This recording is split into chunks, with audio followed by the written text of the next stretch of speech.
Listen to me, please.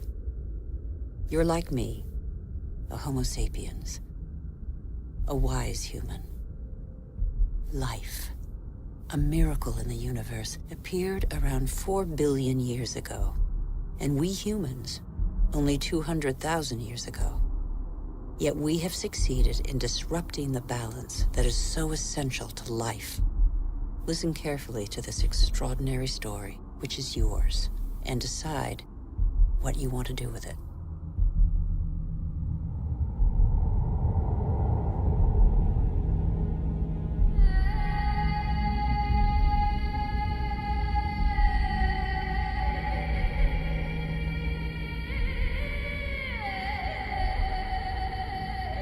These are traces of our origins.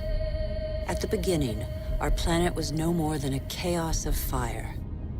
A cloud of agglutinated dust particles, similar to so many similar clusters in the universe. Yet this was where the miracle of life occurred.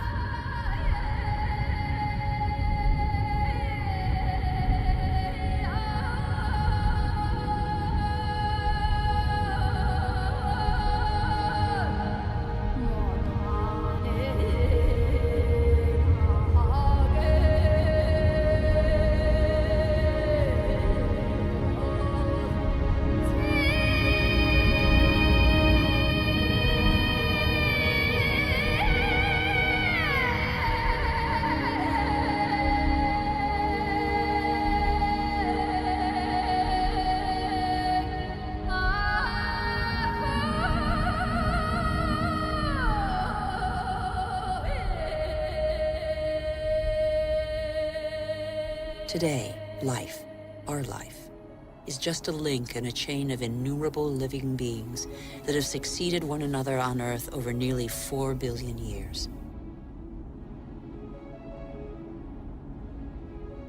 And even today, new volcanoes continue to sculpt our landscapes. They offer a glimpse of what our Earth was like at its birth. Molten rock surging from the depths, solidifying, cracking, blistering or spreading in a thin crust before falling dormant for a time.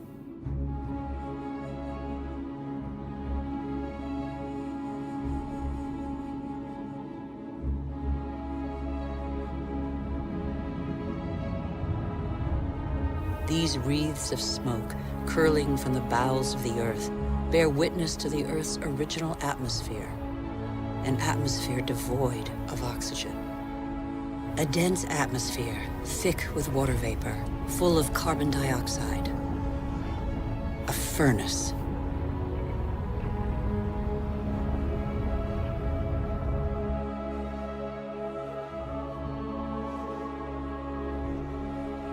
The Earth cooled. The water vapor condensed and fell in torrential downpours. At the right distance from the sun, not too far, not too near, the Earth's perfect balance enabled it to conserve water in liquid form. The water cut channels. They are like the veins of a body, the branches of a tree, the vessels of the sap that the water gave to the Earth.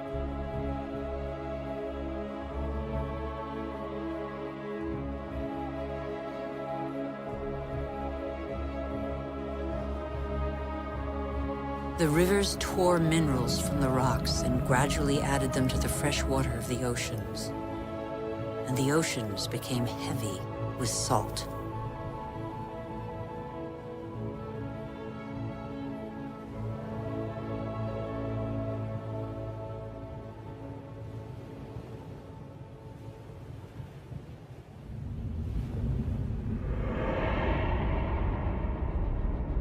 Where do we come from? Where did life first spark into being? A miracle of time, primitive life forms still exist in the globe's hot springs. They give them their colors.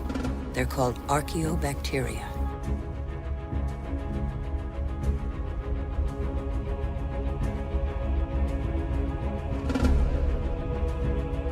They all feed off the Earth's heat. All except the cyanobacteria, or blue-green algae.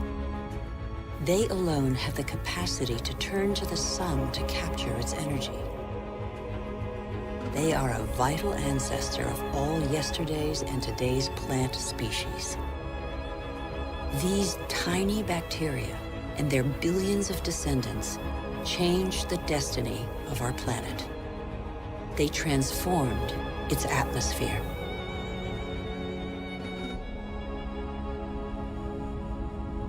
What happened to the carbon that poisoned the atmosphere? It's still here, imprisoned in the Earth's crust. Here, there once was a sea inhabited by microorganisms. They grew their shells by tapping into carbon from the atmosphere, dissolved in the ocean. These strata are the accumulated shells of those billions and billions of microorganisms.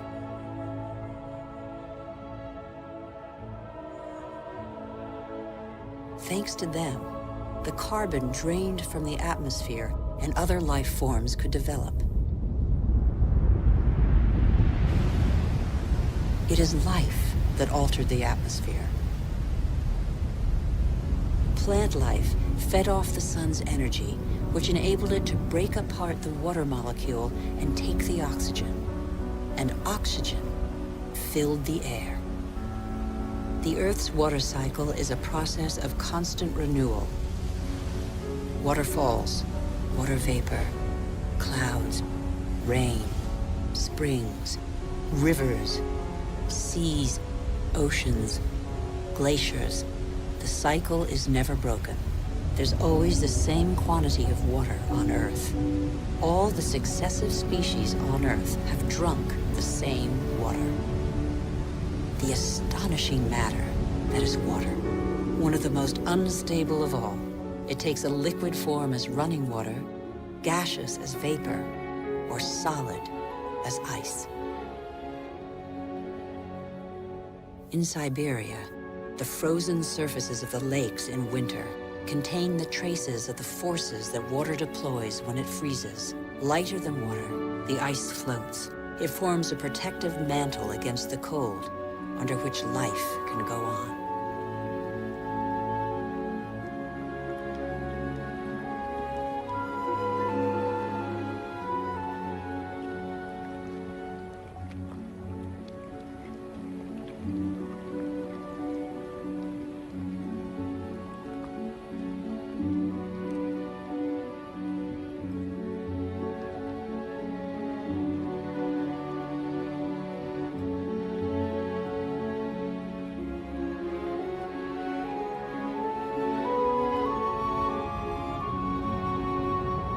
The engine of life is linkage. Everything is linked. Nothing is self-sufficient. Water and air are inseparable, united in life and for our life on Earth. Sharing is everything.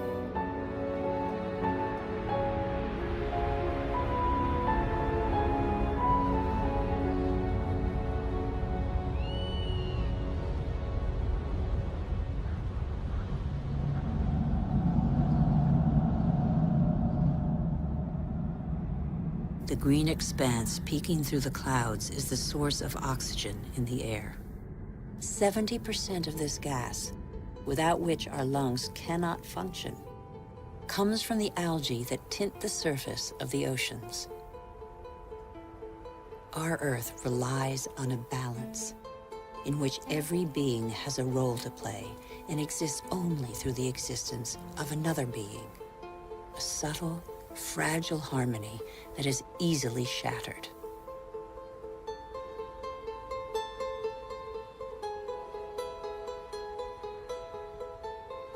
Thus, corals are born from the marriage of algae and shells.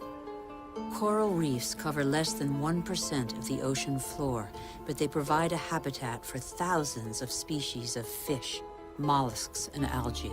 The equilibrium of every ocean depends on them.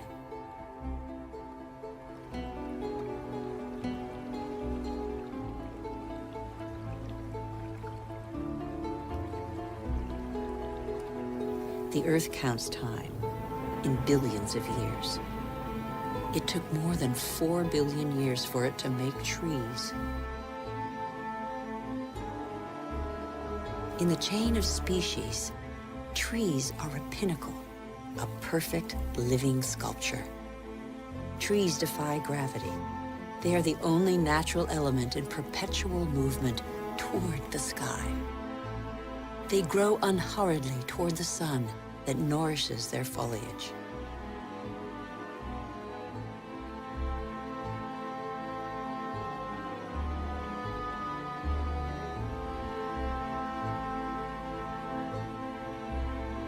They have inherited from those minuscule cyanobacteria the power to capture light's energy.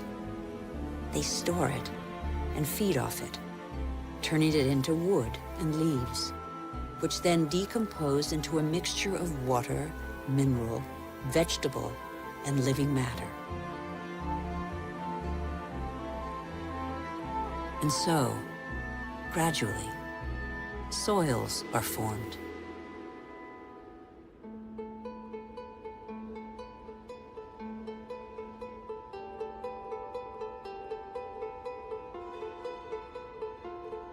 Soils teem with the incessant activity of microorganisms feeding, digging, aerating, and transforming. They make the humus, the fertile layer to which all life on land is linked.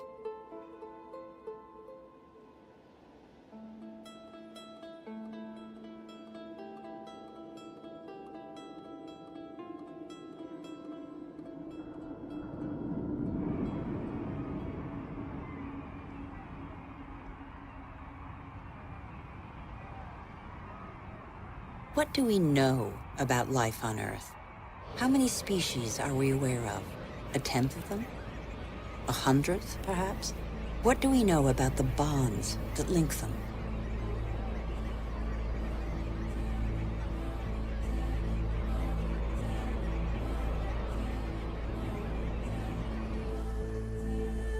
The Earth is a miracle. Life remains a mystery.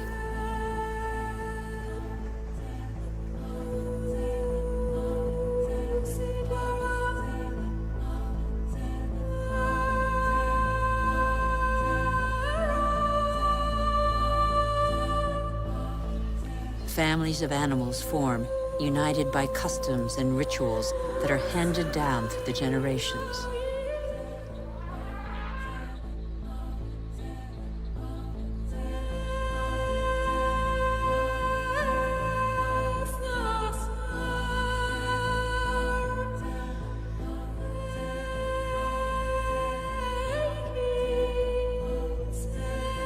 Some adapt to the nature of their pasture, and their pasture adapts to them. And both gain. The animal sates its hunger, and the tree can blossom again.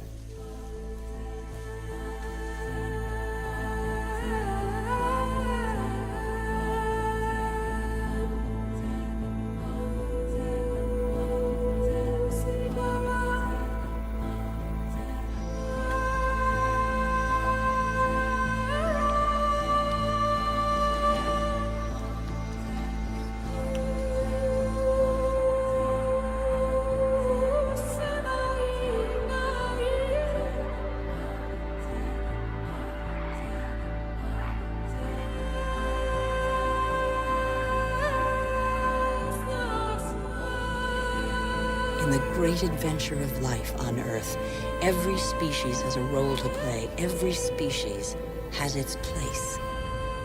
None is futile or harmful. They all balance out.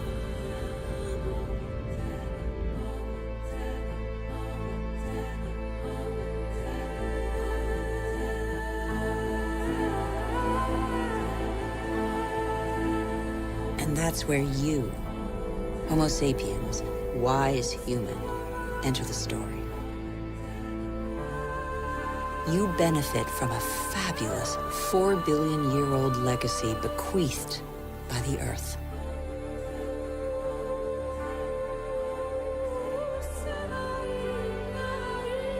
You're only 200,000 years old, but you have changed the face of the world. Despite your vulnerability, you have taken possession of every habitat and conquered swaths of territory like no other species before you.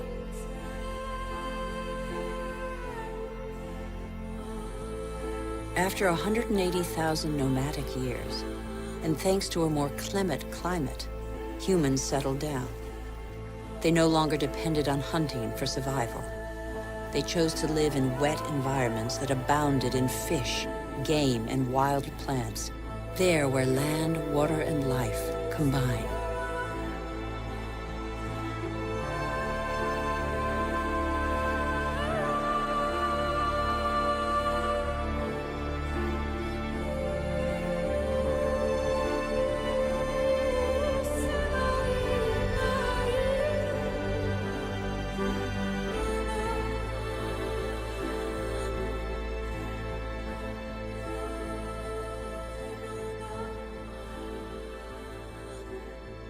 Even today, the majority of humankind lives on the continent's coastlines or the banks of rivers and lakes.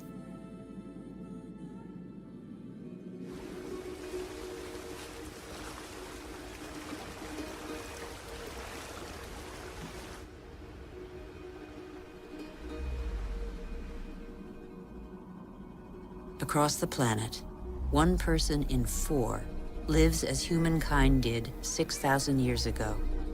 Their only energy, that which nature provides, season after season. It's the way of life of 1.5 billion people, more than the combined population of all the wealthy nations.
But life expectancy is short, and hard labor takes its toll. The uncertainties of nature weigh on daily life. Education is a rare privilege. Children are a family's only asset, as long as every extra pair of hands is a necessary contribution to its subsistence.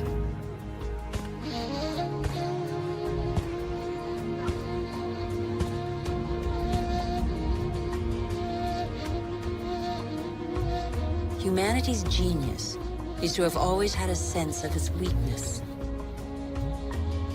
The physical energy and strength with which nature insufficiently endowed humans is found in animals that help them to discover new territories.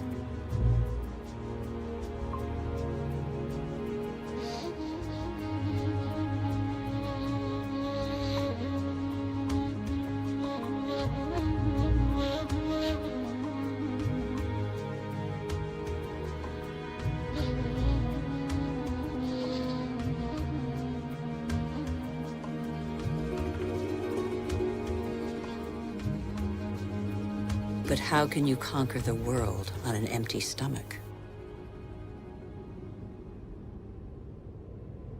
The invention of agriculture turned our history on end. It was less than 10,000 years ago. Agriculture was our first great revolution.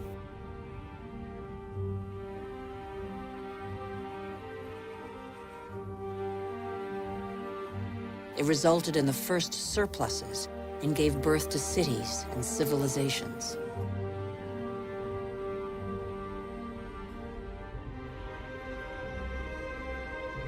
The memory of thousands of years scrabbling for food faded. Having made grain the yeast of life, We multiplied the number of varieties and learned to adapt them to our soils and climates.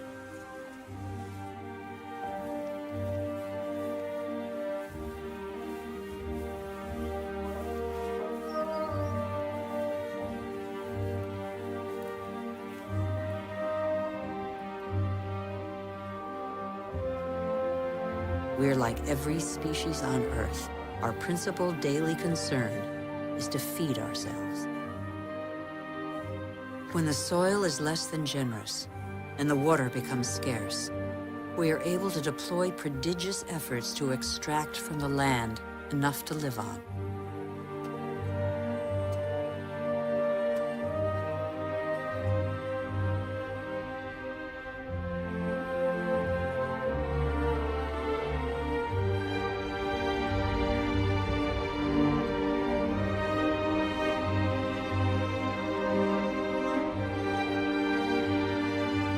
Humans shape the land with the patience and devotion that the earth demands in an almost sacrificial ritual performed over and over. Agriculture is still the world's most widespread occupation. Half of humankind tills the soil, over 3/4 of them by hand.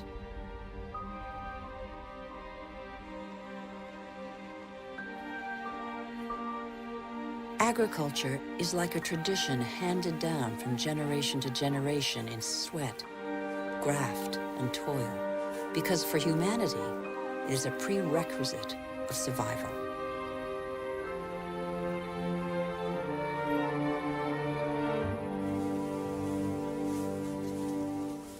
But after relying on muscle power for so long, humankind found a way to tap into the energy buried deep in the earth.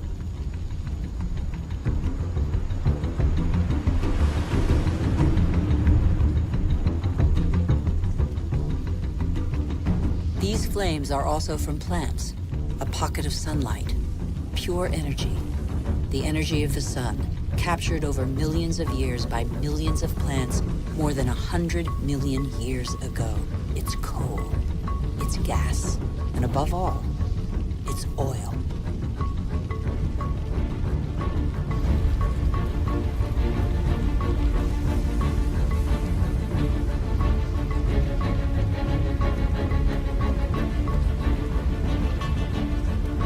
This pocket of sunlight freed humans from their toil on the land. With oil began the era of humans who break free of the shackles of time. With oil, some of us acquired unprecedented comforts. And in 50 years, in a single lifetime, the Earth has been more radically changed than by all previous generations of humanity.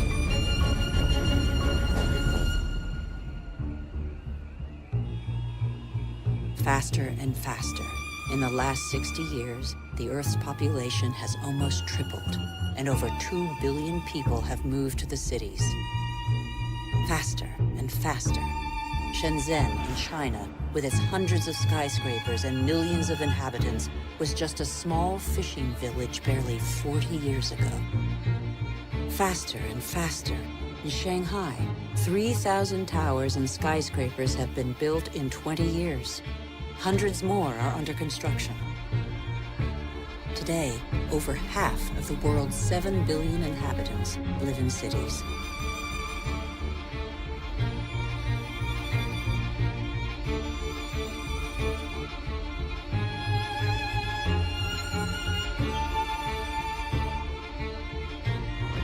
New York, the world's first megalopolis, is the symbol of the exploitation of the energy the Earth supplies to human genius. The manpower of millions of immigrants, the energy of coal, the unbridled power of oil.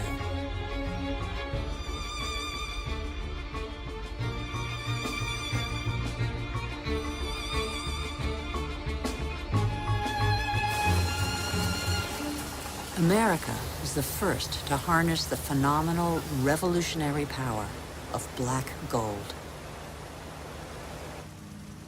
In the fields, machines replaced men.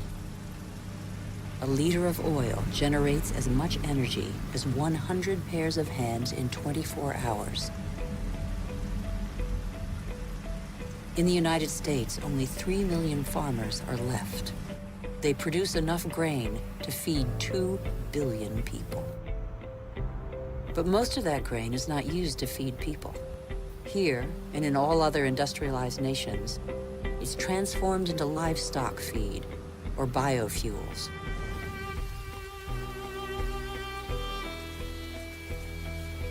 The pocket of sunshine's energy chased away the specter of drought that stalked farmland.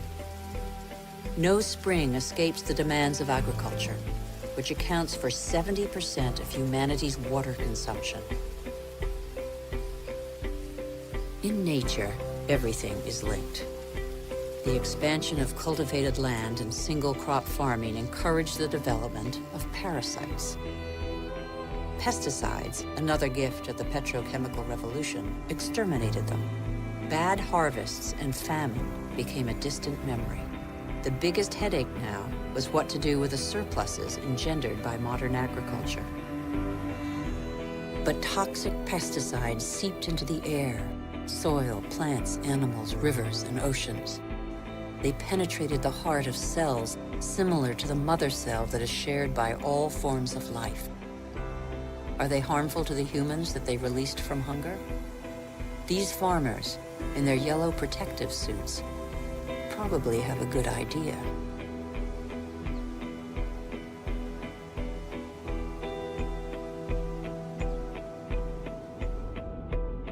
Then came fertilizers, another petrochemical discovery. They produced unprecedented results on plots of land thus far ignored.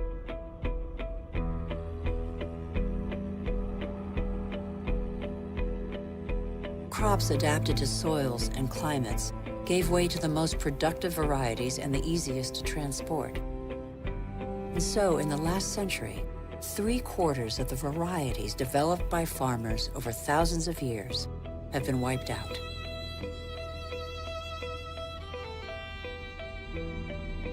As far as the eye can see, fertilizer below, plastic on top. The greenhouses of Almeria in Spain are Europe's vegetable garden. A city of uniformly sized vegetables waits every day for the hundreds of trucks that will take them to the continent's supermarkets. The more a country develops, the more meat its inhabitants consume.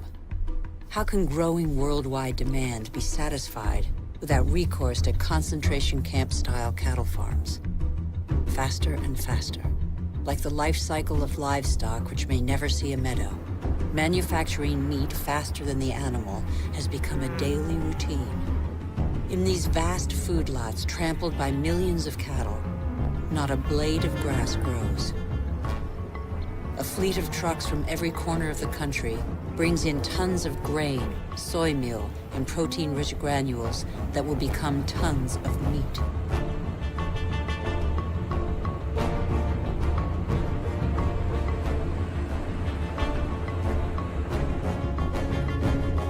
The result is that it takes 100 liters of water to produce 1 kilogram of potatoes, 4,000 liters for 1 kilo of rice, and 13,000 liters for 1 kilo of beef, not to mention the oil guzzled in the production process and transport.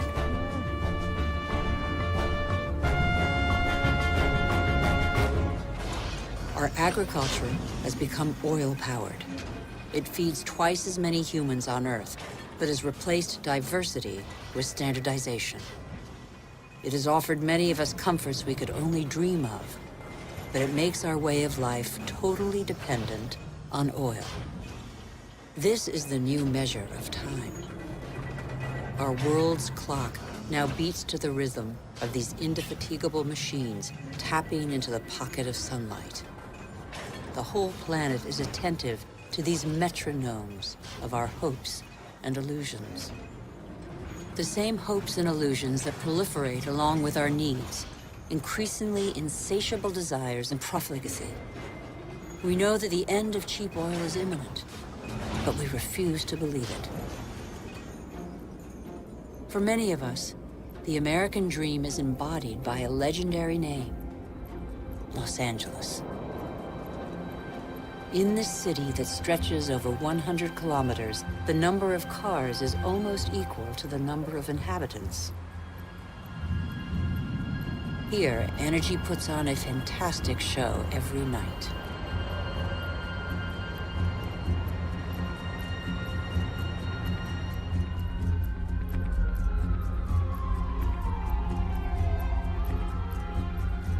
The days seem to be no more than the pale reflection of nights that turn the city into a starry sky.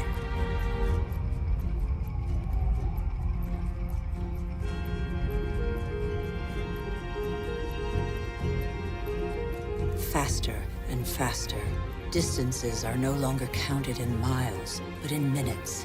The automobile shapes new suburbs where every home is a castle, a safe distance from the asphyxiated city centers, and where neat rows of houses huddle around dead-end streets.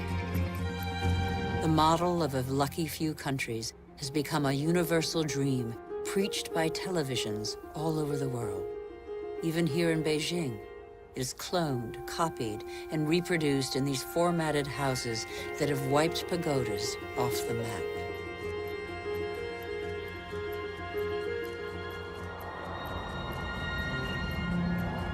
The automobile has become the symbol of comfort and progress.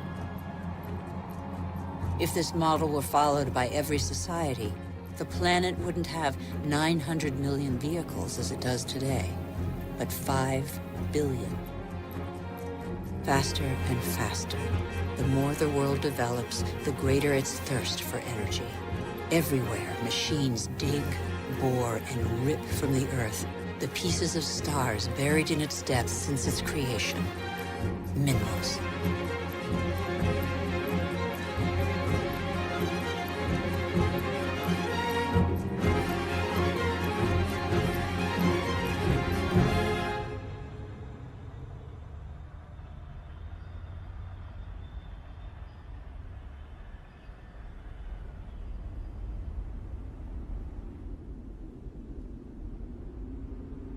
As a privilege of power, 80% of this mineral wealth is consumed by 20% of the world's population. Before the end of this century, excessive mining will have exhausted nearly all the planet's reserves.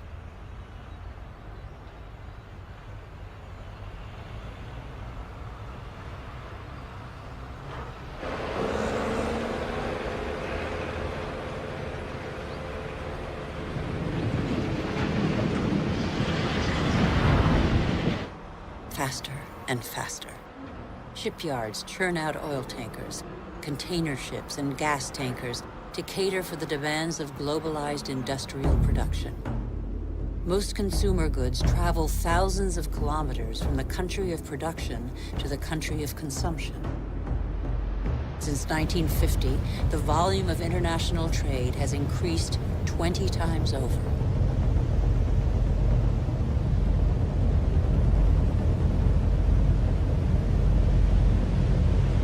90% of trade goes by sea.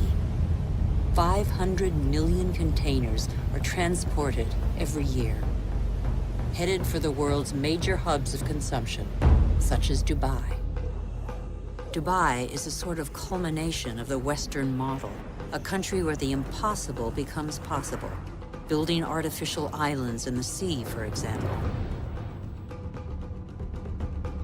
Dubai has few natural resources. But with the money from oil, it can bring millions of tons of material and workers from all over the planet. Dubai has no farmland, but it can import food.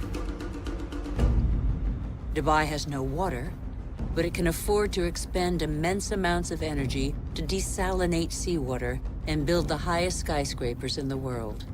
Dubai has endless sun, but no solar panels. It is the totem to total modernity that never fails to amaze the world.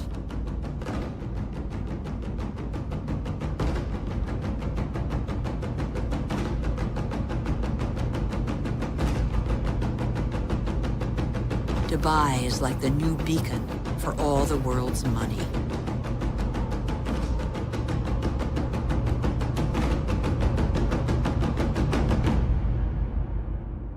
Nothing seems further removed from nature than Dubai, although nothing depends on nature more than Dubai. Dubai is a sort of culmination of the Western model. We haven't understood that we're depleting what nature provides.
Since 1950, fishing catches have increased five-fold, from 18 to 100 million metric tons a year. Thousands of factory ships are emptying the oceans. 3/4 of fishing grounds are exhausted, depleted, or in danger of being so. Most large fish have been fished out of existence since they have no time to reproduce.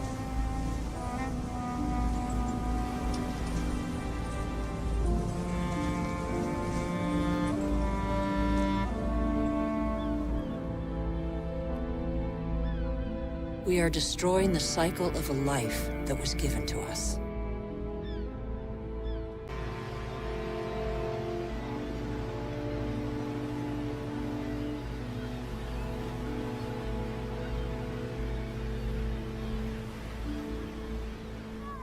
At the current rate, all fish stocks are threatened with exhaustion. Fish is the staple diet of 1 in 5 humans.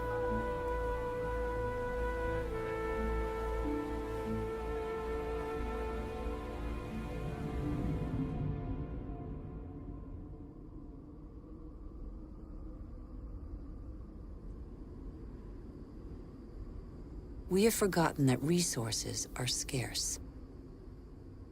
500 million humans live in the world's desert lands, more than the combined population of Europe. They know the value of water. They know how to use it sparingly. Here, they depend on wells replenished by fossil water, which accumulated underground in the days when it rained on these deserts, 25,000 years ago.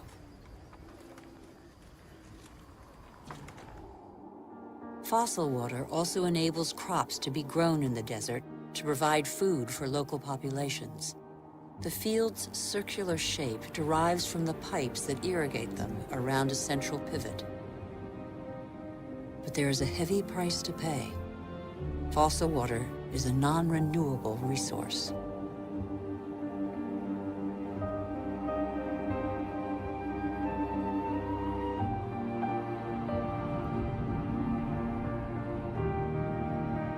In Saudi Arabia, the dream of industrial farming in the desert has faded. As if on a parchment map, the light spots on this patchwork show abandoned plots. The irrigation equipment is still there, the energy to pump water also. But the fossil water reserves are severely depleted.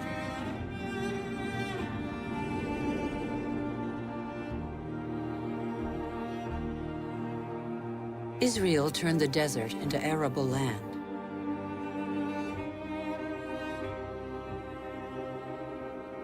Even though these hothouses are now irrigated drop by drop, water consumption continues to increase along with exports.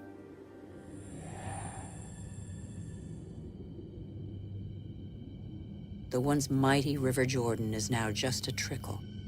Its water has flown to supermarkets all over the world in crates of fruit and vegetables.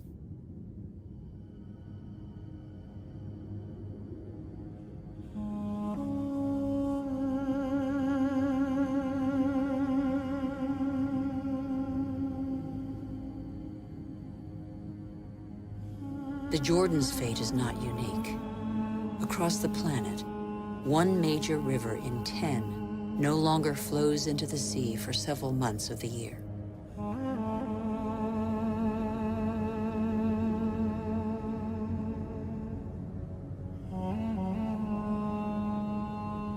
Deprived of the Jordan's water, the level of the Dead Sea goes down by over 1 meter per year.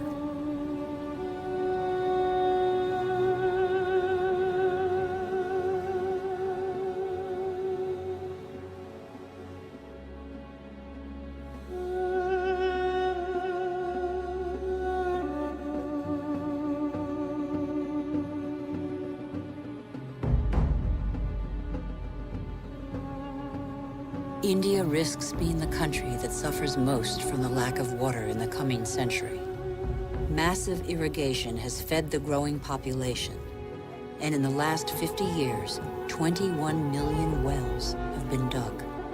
In many parts of the country, the drill has to sink ever deeper to hit water. In western India, 30% of wells have been abandoned. The underground aquifers are drying out. Vast reservoirs will catch the monsoon rains to replenish the aquifers. In dry season, women from local villages dig them with their bare hands.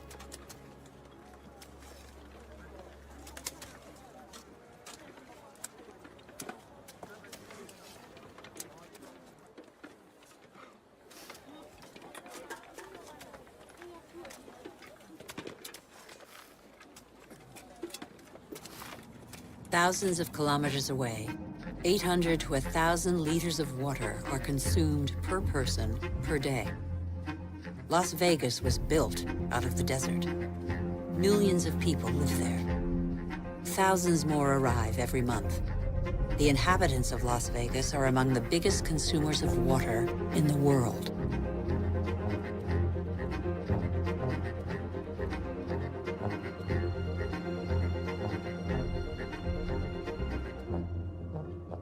Palm Springs is another desert city with tropical vegetation and lush golf courses.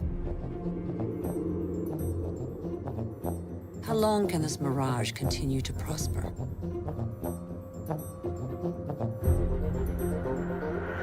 The Earth cannot keep up. The Colorado River, which brings water to these cities, is one of those rivers that no longer reaches the sea. Water levels in the catchment lakes along its course are plummeting.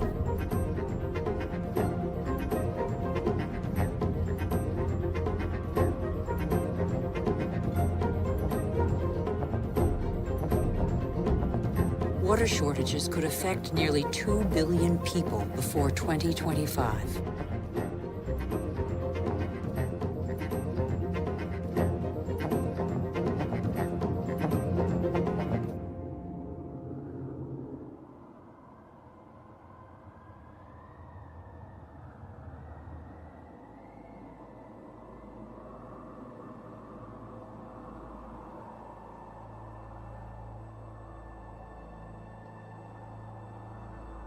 The wetlands represent 6% of the surface of the planet. Under their calm water lies a veritable factory where plants and microorganisms patiently filter the water and digest all the pollution. These marshes are indispensable environments for the regeneration and purification of water. They are sponges that regulate the flow of water. They absorb it in the wet season and release it in the dry season.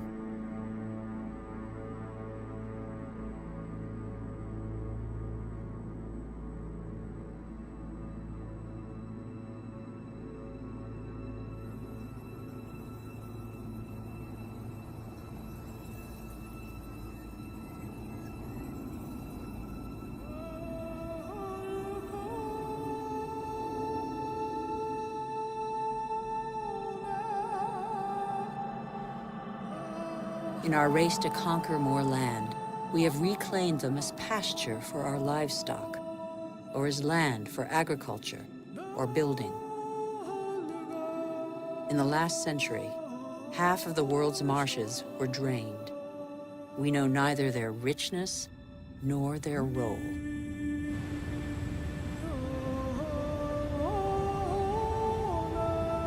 All living matter is linked. Water, air, soil, trees. The world's magic is right in front of our eyes.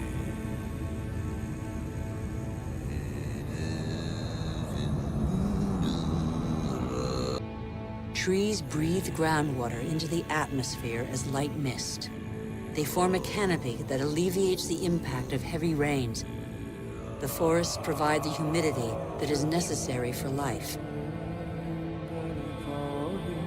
They store carbon, containing more than all the Earth's atmosphere.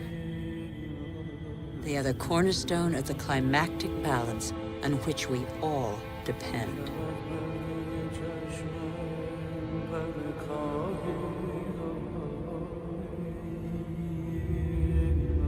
The trees of the primary forests provide a habitat for 3/4 of the planet's biodiversity. That's to say, of all life on Earth.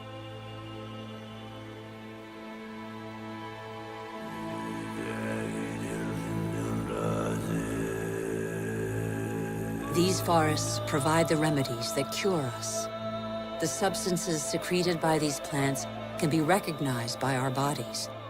Our cells talk the same language. We are of the same family.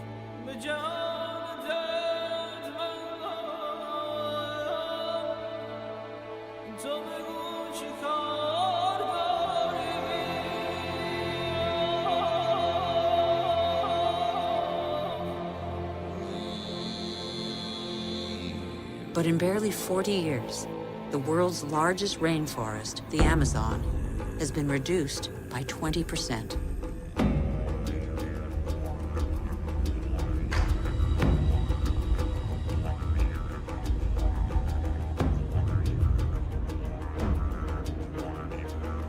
The forest gives way to cattle ranches or soybean farms.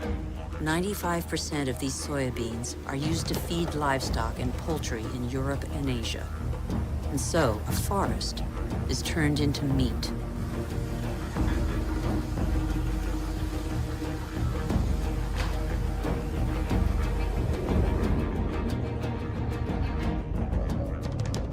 Barely 20 years ago, Borneo, the 4th largest island in the world, was covered by a vast primary forest. At the current rate of deforestation, it will have totally disappeared within 10 years.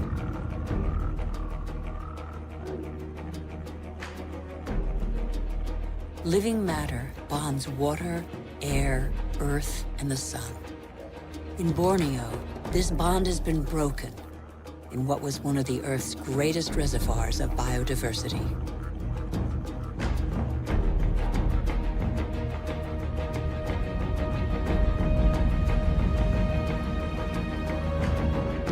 This catastrophe was provoked by the decision to produce palm oil, one of the most productive and consumed oils in the world, on Borneo. Palm oil not only caters to our growing demand for food, but also cosmetics, detergents, and increasingly, alternative fuels.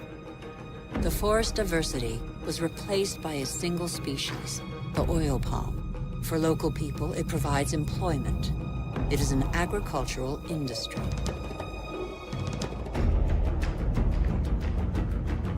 Another example of massive deforestation is the eucalyptus. Eucalyptus is used to make paper pulp. Plantations are growing as demand for paper has increased 5-fold in 50 years. One forest does not replace another forest.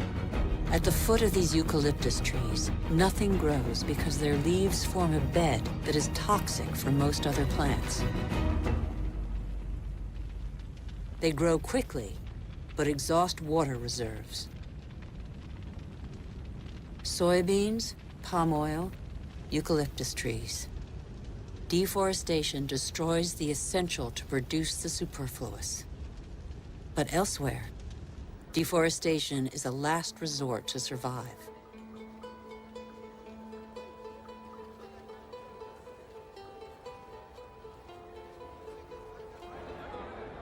Over 2 billion people, almost a third of the world's population, still depend on charcoal.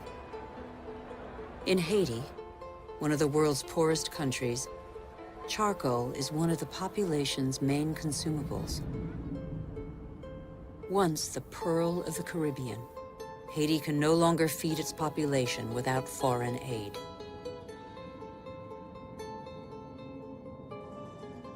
On the hills of Haiti, only 2% of the forests are left. Stripped bare, nothing holds the soils back.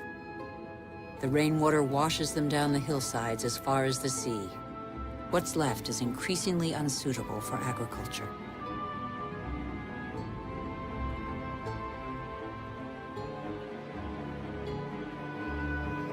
In some parts of Madagascar, the erosion is spectacular. Whole hillsides bear deep gashes hundreds of meters wide. Thin and fragile, soil is made by living matter. With erosion, the fine layer of humus, which took thousands of years to form, disappears.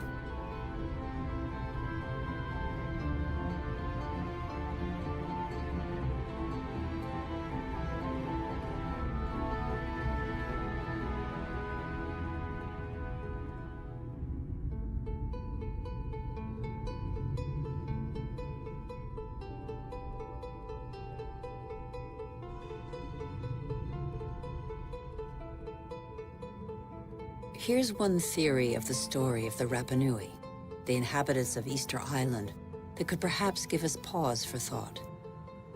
Living on the most isolated island in the world, the Rapa Nui exploited their resources until there was nothing left. Their civilization did not survive. On these lands stood the highest palm trees in the world. They have disappeared. The Rapa Nui chopped them all down for lumber. They then had to face widespread soil erosion. The Rapa Nui could no longer go fishing. There were no trees to build canoes.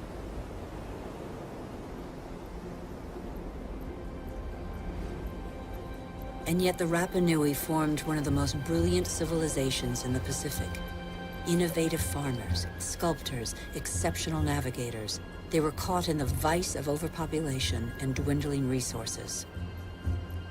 They experienced social unrest, revolts, and famine. Many did not survive the cataclysm.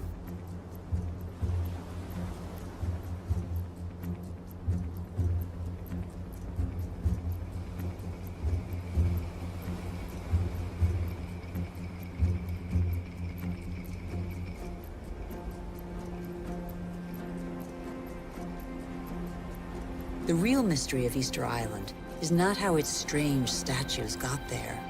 We know now. It's why the Rapa Nui didn't react in time.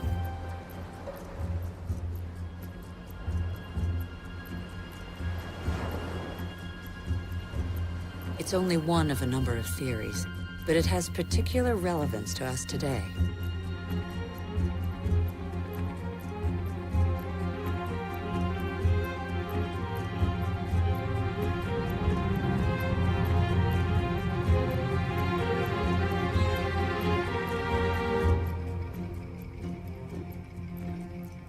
Since 1950, the world's population has almost tripled. And since 1950, we have more fundamentally altered our island, the Earth, than in all of our 200,000-year history. Nigeria is the biggest oil exporter in Africa, and yet 70% of the population lives under the poverty line. The wealth is there, but the country's inhabitants don't have access to it. The same is true all over the globe. Half the world's poor live in resource-rich countries.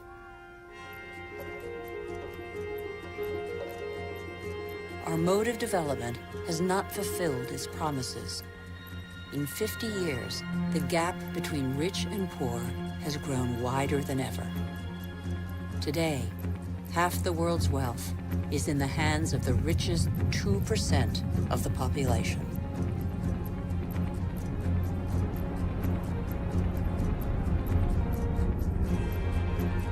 Can such disparities be maintained? They're the cause of population movements whose scale we have yet to fully realize. The city of Lagos had a population of 700,000 in 1960. That will rise to 16 million by 2025. Lagos is one of the fastest growing megalopolises in the world. The new arrivals are mostly farmers forced off the land for economic or demographic reasons, or because of diminishing resources. This is a radically new type of urban growth driven by the urge to survive rather than to prosper.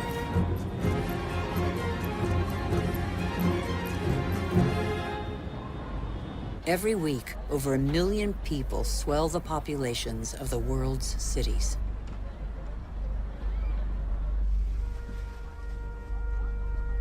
One human being in 6 now lives in a precarious, unhealthy, overpopulated environment without access to daily necessities such as water, sanitation, or electricity.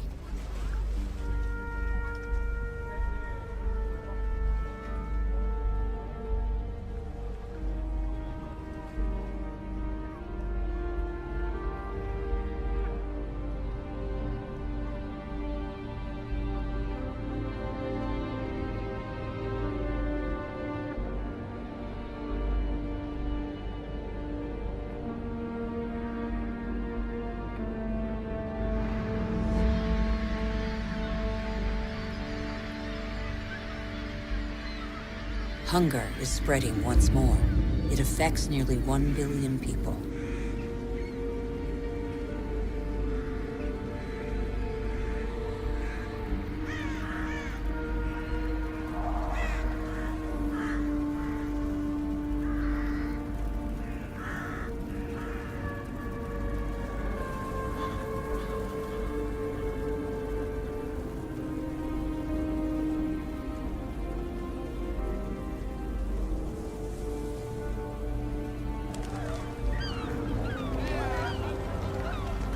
All over the planet, the poorest scrabble to survive on scraps, while we continue to dig for resources that we can no longer live without.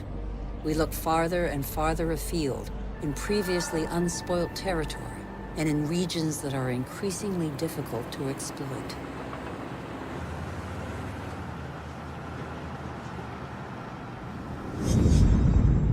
We're not changing our model.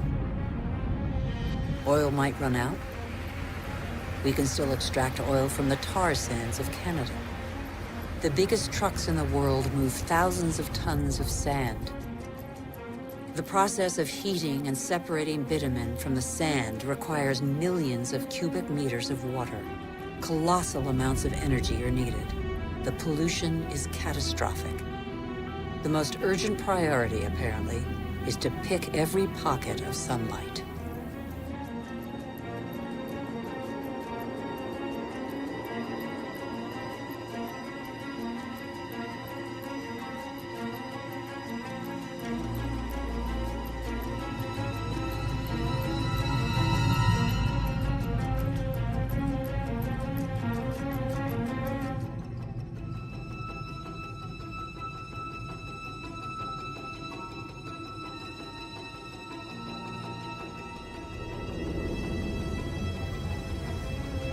Our oil tankers are getting bigger and bigger. Our energy requirements are constantly increasing. We try to power growth like a bottomless oven that demands more and more fuel.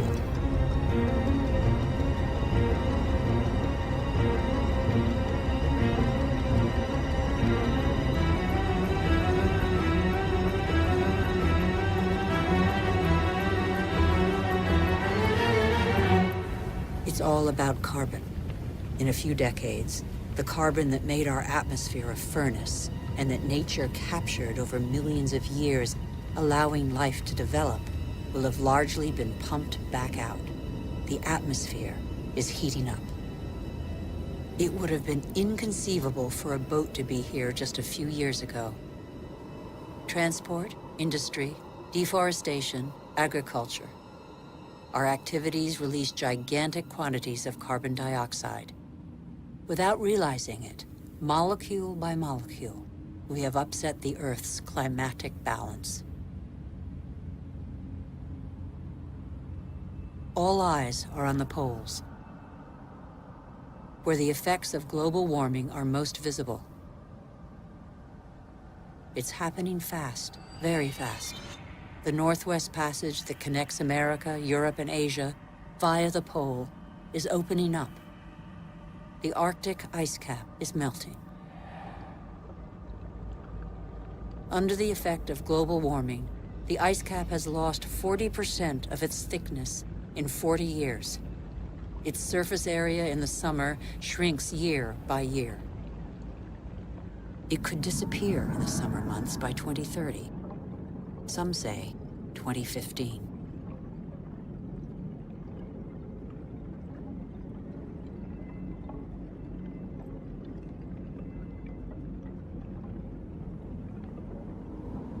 The sunbeams that the ice sheet previously reflected back now penetrate the dark water, heating it up.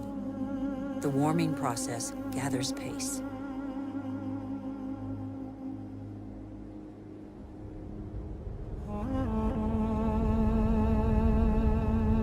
This ice contains the records of our planet.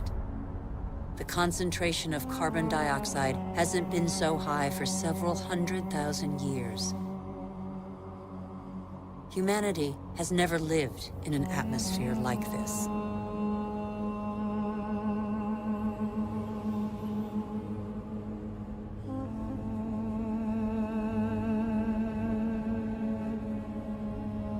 Is excessive exploitation of our resources threatening the lives of every species? Climate change accentuates the threat. By 2050, a quarter of the Earth's species could be threatened with extinction. In these polar regions, the balance of nature has already been disrupted.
önceki haberde ise İstanbul Valiliği özellikle okul çevresindeki köpeklerin toplatılmasını yani itlaf edilmesini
Thank you.